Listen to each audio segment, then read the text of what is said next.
Press here this evening. I'm here to talk about all the wins, all the losses, everything that happened on this stage.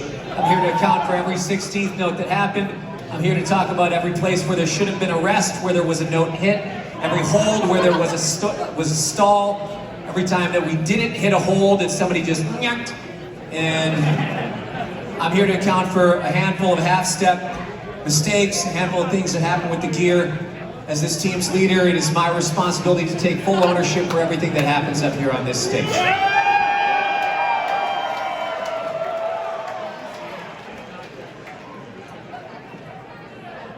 Yes, Victor is sitting next to me. He is wonderful. I know there are several members of the press here. I'm going to get to your questions.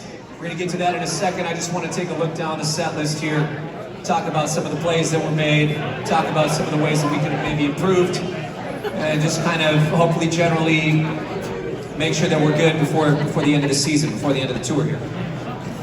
Started the show out with the 20th Century Fox theme into Assassin. That felt pretty good. Nice Fearless Flyers joined that Michael and I wrote together. This year is the first time we're playing the namesake tune, Cory, Wong, both excellent. Handful of things there. I think there was a couple times where we were looking for cues. Kevin in particular was looking for cues. There was some miscommunication. I think moving forward, we just said it. Hold up. This is civil. Professionals here. Keel, can you look out for any unruly? Okay. I think what we do is we just do 4 phrases: A flat, B flat, D flat. Let's just set it every time. No more cues. Okay, moving forward, 4 phrases, set it and forget it. Third up, we had a brand new song. We had a live debut this evening. We had a live debut. I thought it went pretty well. I don't think I paced my solo as well as I could have. I was overthinking it a little bit. It was the first time we played the tune. Yeah, we came out swinging a little bit, and I could have probably paced myself a little better. That's on me. That's okay. I'm going to be better as the year goes on. I'm going to get better. Yeah. It's a tune currently being titled Flamenco. A tune that I put together with a wonderful artist named Brass Tracks. It'll be coming soon. Another Flyers tune, Flyers Direct, was cool. I kind of got cute a little bit, said key of E. Sonny kind of was a little mistaken. He was a little confused at the beginning. We did the intro thing. Okay.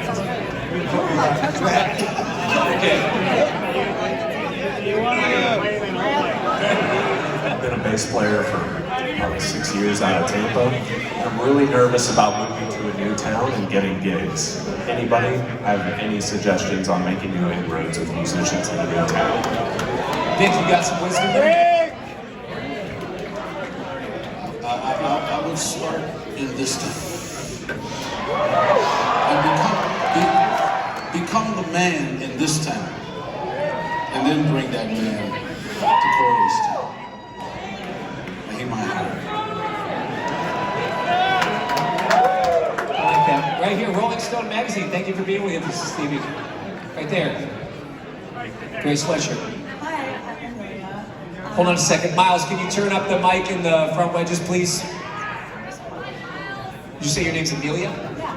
Great. Okay. I was wondering, so y'all do a lot of stuff on YouTube, a lot of bits. I was wondering, y'all did where you slowed your song down to the core of the earth. Why? Why? Why is a wonderful question. I think,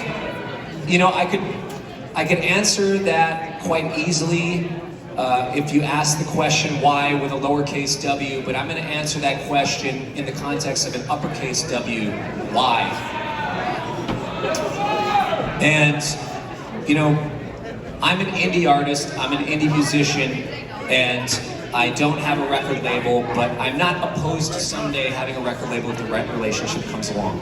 There are 3 major labels that exist out there. I had meetings with 2 of them. Some of them went pretty far. One of them went quite far. We had several dinners, we had several hangs. I gave them a bunch of ideas for a children's show that they're working on, and I'm dead serious. I gave them, I'm a creative guy. We start talking, I'm gonna start spouting off ideas.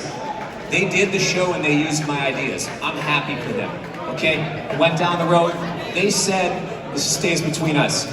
They said, we love what you do. I'm sorry, we're only signing people right now that are blowing up on TikTok. We're not signing musical artists right now.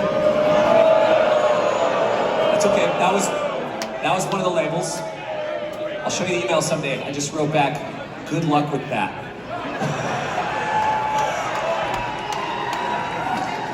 I believe the capital W and Y needs to be answered for them is if they want to have longevity as a record label that says they are artist first. I'm glad you connect with that. The second major label that I met with, I said, what are you going to bring to the table? What did you see my last several album releases? What would you have done differently? They said, we could have maximized your profits so much. We could have given you so much more profit. The best thing that we would have done that would have really gotten you a lot more views, a lot more... Okay, it's all right. A lot more everything. We would have been able to bring in a lot more revenue. Our number one way we would have done that is release slowed and reverbed versions of your songs. They're cool. They're cool for some things. But if you take a listen to up-tempo funk guitar music, it like doesn't have the same effect if you slow down like a Beatles tune. That like it's different, or like singer-songwriter. There's some stuff that works. And I asked this cat, I said, which song of mine would you have slowed down? This was a test.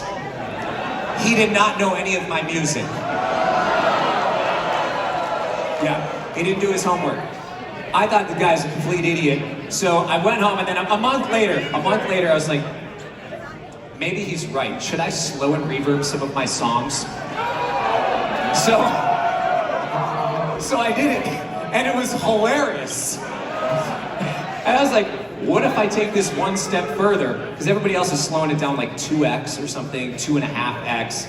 What if I take a 3-minute song and slow it down so far that it's 45 minutes long?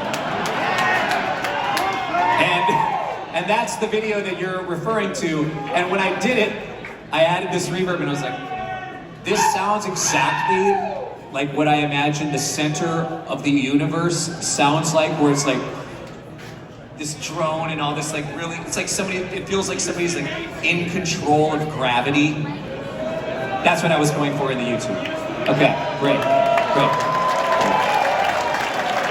Right down here in the sweatshirt, yep, you got your hand raised. We'll take 3 more questions. I was wondering, my name's Akash. Hold up, I can't hear. My name's Akash. Hold on, please.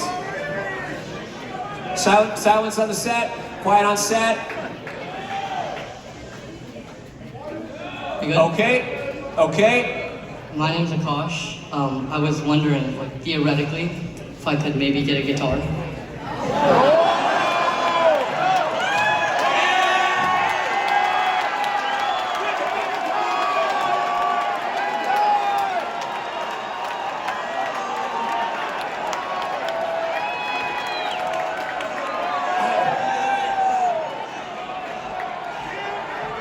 I bet you your parents could buy you a guitar, yes.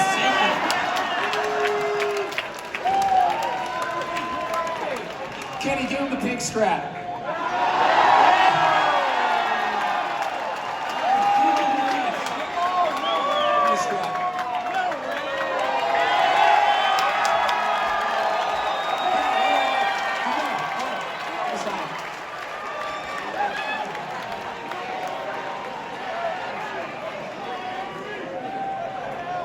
Let me take one more question, 2 more questions. Right down here in the front, the jean jacket, the tan jean jacket. The tan jean jacket right there. Hold up. Hi, my name is John Johnson. During your set, I noticed that one of the songs, probably at the end of the song, I noticed that Sonny T's bass actually stopped working. That was Golden, yes. Yes, midway through the set. I also noticed, especially in one of your live shows they have on your YouTube page, that your guitar rig actually went busted, saying that you went on to a live wire at that point. So my question for you... That was Seattle, the Moore Theater. Yes. We were playing Flyers Direct. Perfect. I remember the moment very well. Perfect. My question to you is, during those situations, especially when you are the star in front of the band, leading the band, and your equipment goes out, what is the best next case scenario for you? What do you do when it drops up? Do you get a new guitar just midway through that? Do you try to fake it, just wait to see if you can be able to come back in when there's a breakdown? What is your go-to goal for that? Wonderful question. The thing is, we built, as a professional touring operation, we try to build in some safety nets, sometimes quite literally, and sometimes figuratively, but most of the time what happens is we have some sort of safety net that's happening. So you see on stage there's two bass heads for both Vic and for Sonny. So we had one of the bass heads go down. Something happened. The same thing happened before our show in Austin at Stubbs in November. And I have an extra guitar amp that's sitting behind there. We have an extra amp for Kevin. I have an extra cable here in the event that my wireless goes out, just like what happened at the Moore Theater, the video that you're referencing. There's backup cables, there's backup heads for anything that's really pertinent to the show happening. If one of Pitar's cymbals goes down, who cares?